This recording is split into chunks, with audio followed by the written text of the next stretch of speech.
Hey guys, welcome back to Bride Society. This week we've got a Cricut tutorial for you and we're showing you how to use an acrylic disc to make a welcome sign for your wedding. And obviously then once it's been used as the welcome sign, you could move it inside your venue and use it as a guest book alternative and have people sign it and then display it in your home afterwards as some home decor. Or you could also use it for baby showers, nurseries, that type of thing. So here's what you need.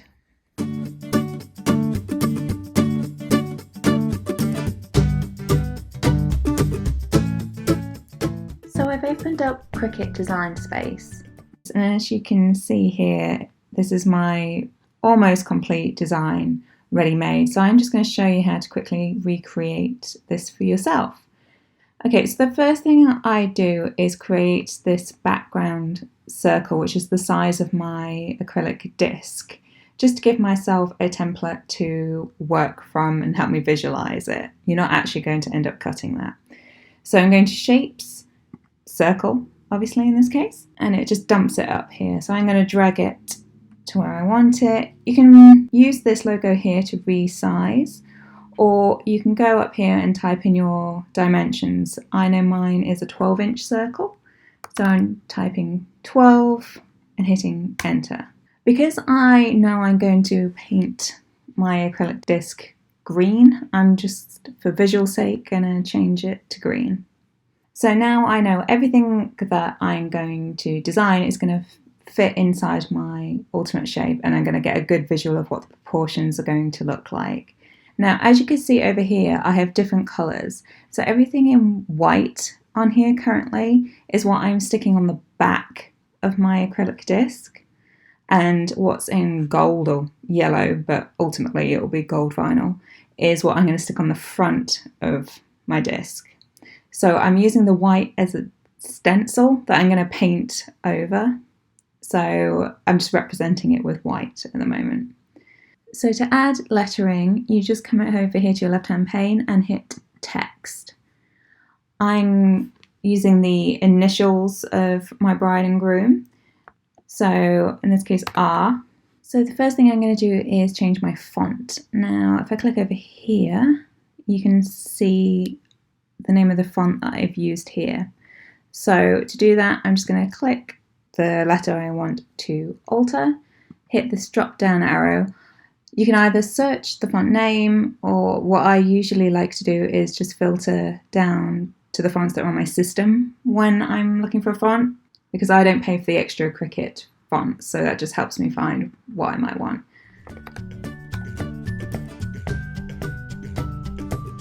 And as you can see there, it has changed the letter.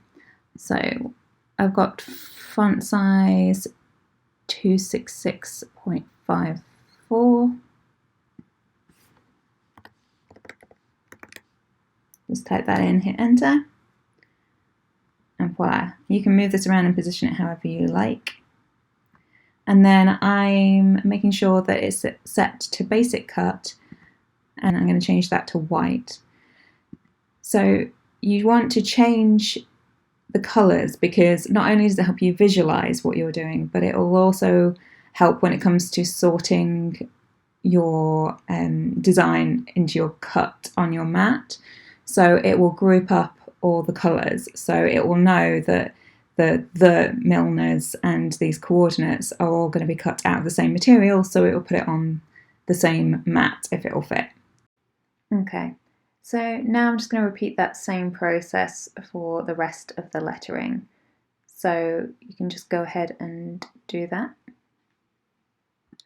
So when it comes to letter spacing, as you can see here, there's gaps between my floating, like my joined up handwriting. So you can leave it like that. I want it to join up, as you can see I've done over here. So to do that, you just need to come up here to where it says letter spacing and use these arrows. And as you can see, they're coming closer together. If you want to add any extra features to your design, like my fern leaves here, you can search the Cricut platform for designs, or you can upload something from your desktop that you've already downloaded or created yourself. So to do that, you just go over here and upload, and hit insert, and you'll be able to position the leaves wherever you want them. So to show you, again, you just move it around and drop wherever you want, and then you can copy, paste, produce another one. If you want to flip the image here, as you can see, I've turned mine over.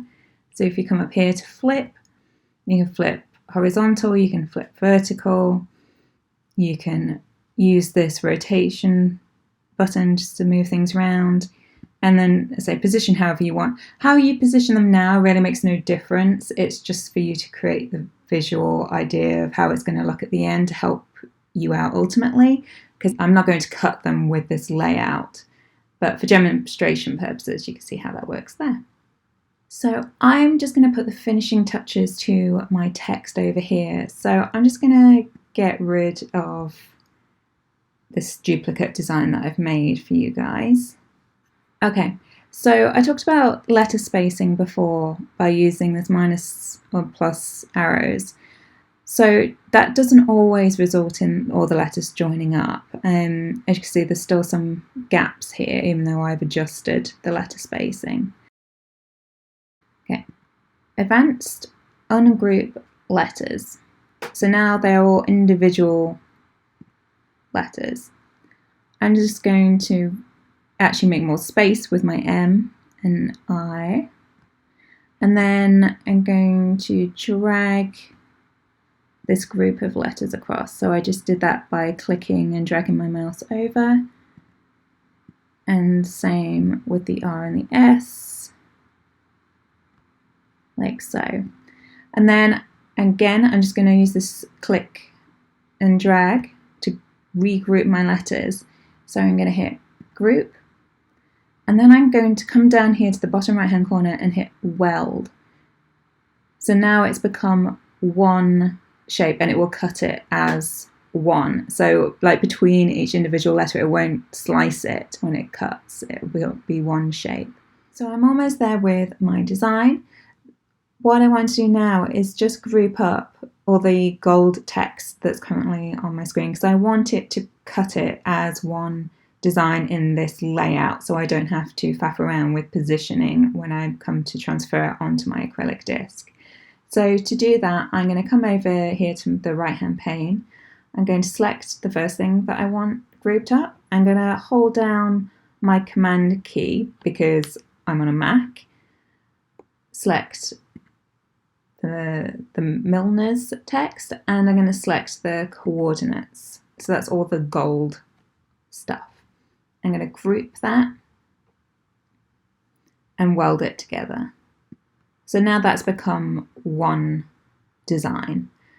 The very last step I'm going to do before I hit make it is remove the green circle, partly because it's too big to be cut, and secondly I don't need it.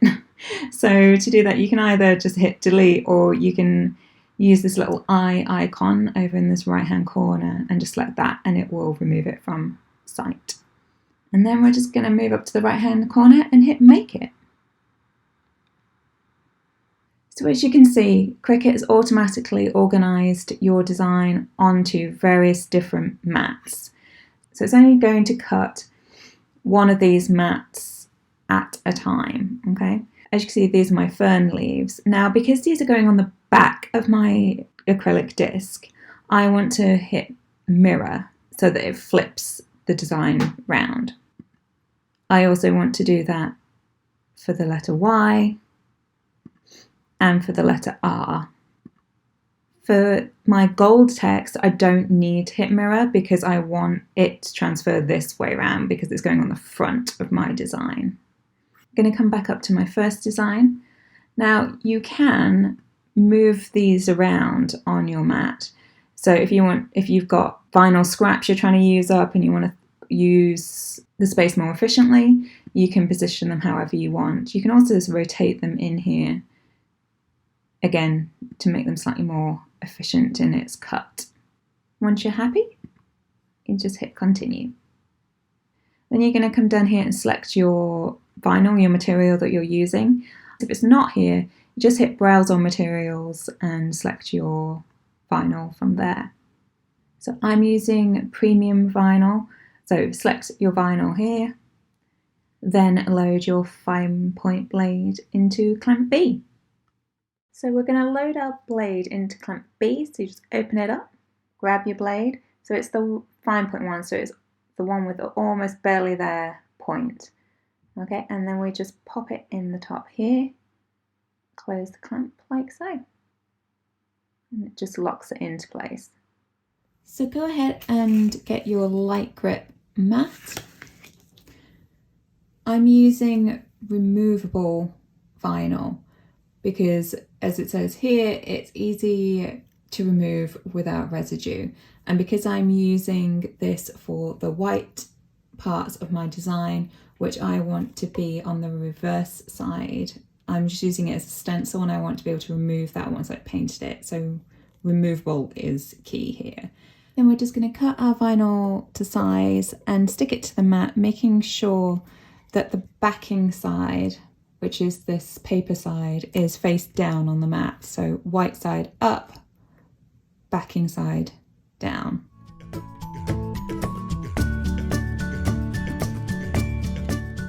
Now go ahead and load your mat into the machine. So just make sure it's under the hooks on either side, and now hit the flashing arrow button on top and that'll suck your mat into the machine. Then when it's ready, the little C Cricut logo will flash and you can just press that to start your cut.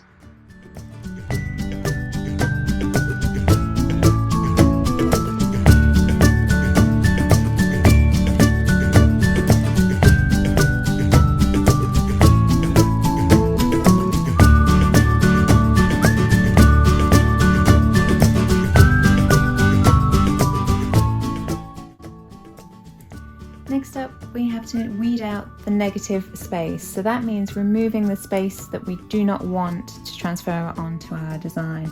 And we just use this little hook, this little tool here, to remove the vinyl as we go.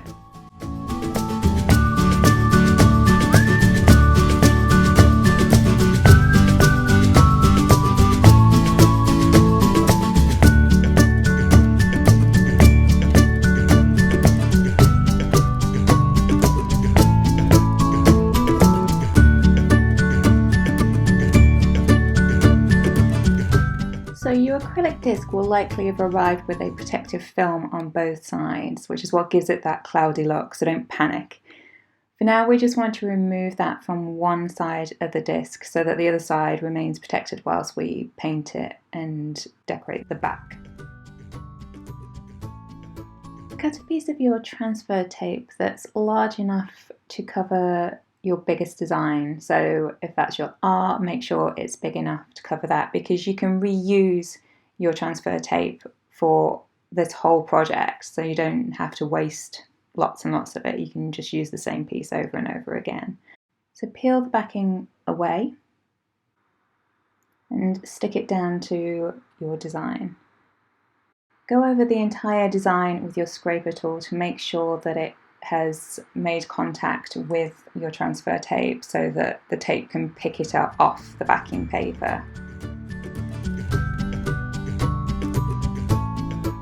So as you can see, it's fully transferred onto the tape, and now I want to transfer that onto my disc. As I say, this is the back of my design, so it does want to be back to front, so just remember that as you're transferring it. So line up your design. Carefully lay the tape down, and again use that scraper tool to transfer your vinyl onto your disc. Again, making sure you go firmly over the whole design so that it takes to the acrylic disc from the transfer tape, and then carefully peel the tape away. If any part of the design hasn't fully transferred, just replace it back down and go over the area again with the scraper tool. And then just repeat these steps for the whole of the back of your design.